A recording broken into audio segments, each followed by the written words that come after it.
Hello thinkers, let's jump into some stuff on how we're going to use the rules for doing proofs. First of all, I wanted to highlight here something kind of interesting. Let's consider this cartoon. Penguins are black and white. Some old TV shows are black and white. Therefore, some penguins are old TV shows. Isn't that good? Alright, let's look for a second at how we could formalize this and make sense out of it. Alright, so we could say if something's a penguin, then it's black and white. Shows are black and white. What's he doing here? He's affirming the consequent, which is the opposite of one of the rules you've just learned. Let's consider this rule. If P, then Q, P, therefore Q. Now what's done here? It's close to a modus tollens. In a modus tollens you negate the consequent. Here he's affirming the consequent. This is how the rules are displayed to you in the textbook with P's and Q's. However, note that P and Q are just placeholders for any well-formed formula. The P could be an atomic statement like penguins are black and white. It could also stand in place for some larger formula like P, well, let's not use P, like S and R, or something like that. So if we had a formula that looked like this, S and R, arrow, T or W. This statement right here still follows the same form as this right here, because this whole thing is now serving as P and this whole thing is serving as Q.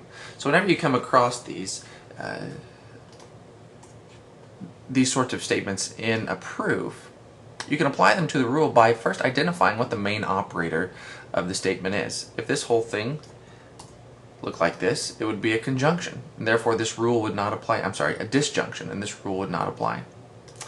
What rule could apply? Maybe something like a disjunctive syllogism, where when you look in the book it has this form, P or Q,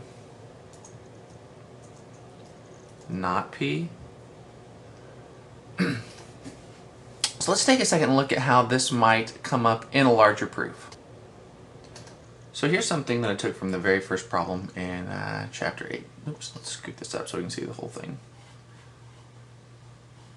Actually, let's get this where I can see everything like this. Okay.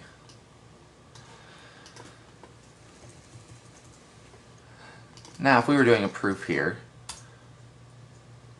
we were going to line 4. We don't have no P's and Q's obviously, but we do have some things that fill the form of modus ponens. Notice here in line 1 we have a conditional statement, just like this. What is the P? The P is H. What's the Q? Not just B by itself, it's the entire thing right here, not B. That's standing in place for Q. So now, according to form, if we could get P, which is just H, then we could say Q, which is not B. Do we have that? Yes, we have what satisfies the P right here. So again, the rule of modus ponens allows us to say that if we have a premise that says if P then Q, and then we have P in another line, it doesn't have to be the very next line, it could even be in a preceding line.